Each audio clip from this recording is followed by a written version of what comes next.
The Legend of the Valentine. Written by Catherine Grace Bond. Illustrated by Don Tate. Daddy was in jail. It was all Marcus could think about. Daddy was in jail, and he hadn't done anything bad. At the next desk, Davy was coloring hearts orangey red like his hair. He'd drawn 14 and crossed out 5.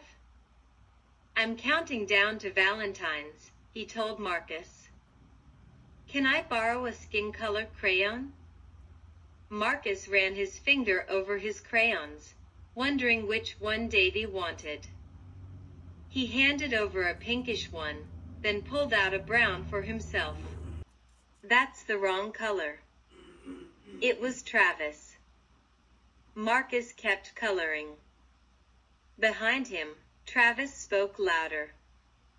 "Everyone knows that's the wrong color for skin," he laughed as if it were funny. It had been 5 months since he'd started at the new school. Mama had said it would be hard. Daddy too. It used to be against the law in Alabama for Marcus to go to a white school. Even when the law changed, not many had tried. But Marcus had wanted to. Granny had been on his side. "Let the boy go," she'd said. "He's strong. And doesn't he have a band of angels watching over him?" Some days Marcus looked around the classroom for his band of angels, but in 5 months he hadn't seen any. Sometimes singing in church sounded like a band of angels. Lately Daddy had been driving all the way from Hope to the big church in Selma to hear Dr. Martin Luther King. But now Daddy was in jail and Dr. King was too. Marcus colored himself into his picture, behind gray bars. At lunchtime, Davy was sitting alone like Marcus usually did. Marcus sat down, and Davy didn't move away. "Hey, brown crayon." Marcus didn't have to turn around to know it was Travis. Jack and Bern were with him. "Here your daddy's in jail," Travis said. Jack and Bern giggled. Travis gave Davy's orange hair a tug. "Kumquat head," he said. "Why are you eating lunch with the jail boy?" Davy blushed. Travis flipped Marcus's plate. Mashed potatoes and gravy splat into his lap.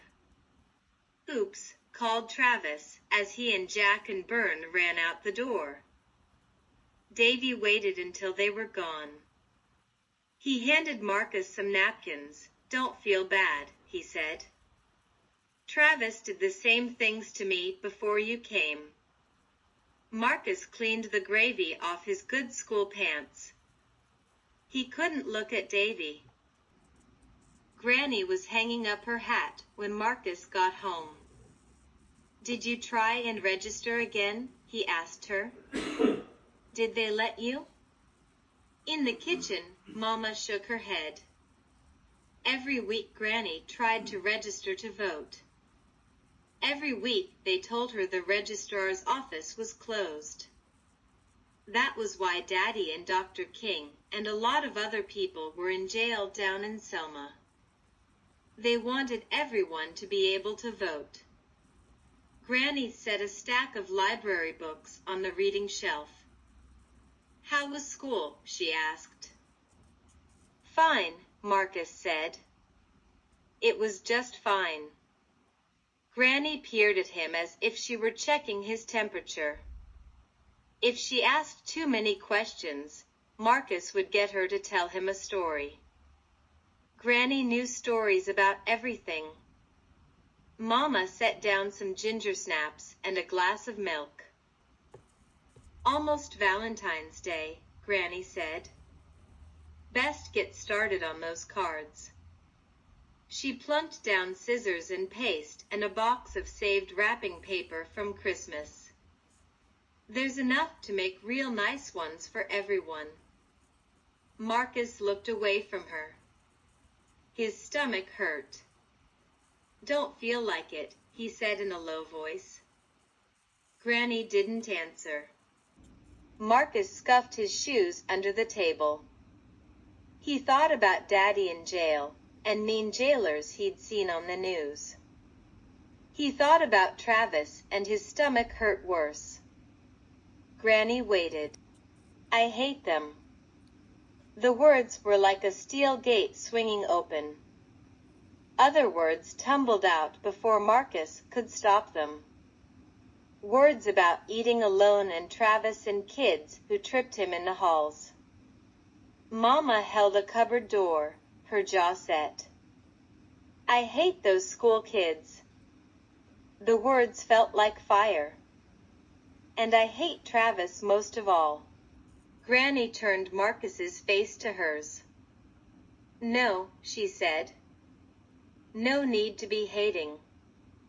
Jesus says to love our enemies. Mama slammed the cupboard door.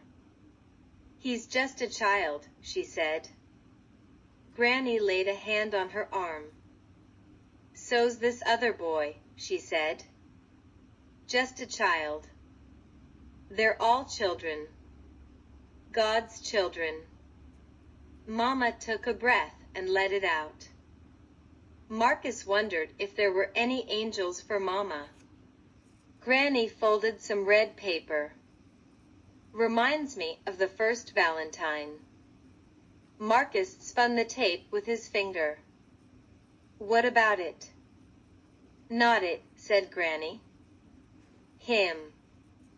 Valentine was a Christian back when it was against the Roman law. Against the law? Oh, yes. Granny cut a curve on the fold. There was a law that everyone had to worship the emperor. Christians worshipped only Jesus. That seemed strange to the people in Rome. And any time something went wrong back then, folks needed someone to blame. Mama swept the forks into the sink with a clatter. Marcus stopped spinning the tape. So what about Valentine? The emperor had Valentine beaten with sticks because he wouldn't worship the emperor. Did Valentine fight back? No, said Granny. That's not the way of Jesus. On the news, Marcus had seen protesters being beaten with sticks. They hadn't fought back either. I'd fight back, thought Marcus. Granny pulled the cut part out of her paper, leaving a heart-shaped hole. So Valentine was thrown in jail, she said. Jail. Marcus sat up. He didn't do anything bad. That's right, said Granny. He didn't. Mama stood at the sink with her back to Granny. Marcus knew she was listening. Go on, he said. Well, said Granny, Valentine's jailer was called Asterius. He worshipped the emperor like everyone else. But Valentine wouldn't stop talking to him about Jesus. But that was the jailer, said Marcus. He talked to the jailer about that? Course he did, said Granny. He sang about Jesus. He prayed to Jesus. Asterius started to get interested. Granny closed her eyes. Now Asterius had a blind daughter. If your Jesus can heal my little girl, said Asterius, then I'll believe in him. And did he? Granny opened her eyes. Course he did, she said. Valentine prayed. The child got her sight. And Asterius was so happy that he and his whole family became Christians. Marcus fiddled with the paper. He wanted to be happy for the jailer, but he wasn't. Mama went to get the mail. Marcus crumpled Granny's Valentine scraps into little red balls. When she came back, Mama held a letter torn into the shape of a heart. "From Daddy," she said and kissed the top of Marcus's head. "Here is my Valentine to you all," Mama read.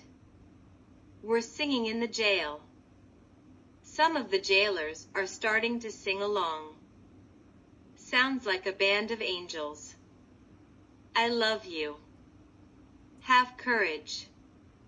God shall overcome. Daddy. Yes, Mama whispered. Marcus touched the letter's torn edge. Daddy was brave. Marcus didn't feel brave at all. He took a sheet of colored paper. He knew what he had to do. Valentine's Day. Marcus's stomach hurt as he pulled the big envelope out of his satchel. The teacher had gone to get juice, but she said they could start the party without her. Carefully, Marcus slid a card into each Valentine folder. The last one was the fanciest, with ribbon and lace and 3 kinds of colored paper. He'd spent a long time making it. He took a breath and put it in Travis's folder before Travis could see him. Then he waited in the reading corner. Travis smiled when he got to Marcus's Valentine. Then he scowled as he read the crayoned words, "Let's be friends." From Marcus. Marcus's stomach clenched, but he didn't hide. "Someone playing a joke on me?" Travis demanded. "Who did this?" Everyone stopped. Marcus stepped forward. "I did," he said and looked right at Travis's face. "Don't want to be friends," Travis muttered. He tore the Valentine and dropped it as if it had burned him. Everyone was quiet. Marcus didn't let himself look away. He didn't let himself look at his torn Valentine. "Love your enemies," Granny had said. That's what Daddy had done in the jail. That's what Valentine had done all those years ago. Love. Even when some folks didn't deserve it. It was what Jesus wanted him to do. Hey. It was Davy. Pinned to his shirt was Marcus's Valentine. "I want to be friends, Marcus." "Me, too." Kathy found her Valentine from Marcus and pinned it on her dress. "So do I. I want to be friends." Andy and Margie pinned on Marcus's Valentines. Sarah and Tom did too. Even Jack and Bern pinned them on. Slowly, everyone moved forward until Marcus was surrounded. Only Travis sat at his desk, blinking hard as if something was in his eye. Marcus stepped to the edge of the circle. "Hey," he said softly. "No need to be hating anymore.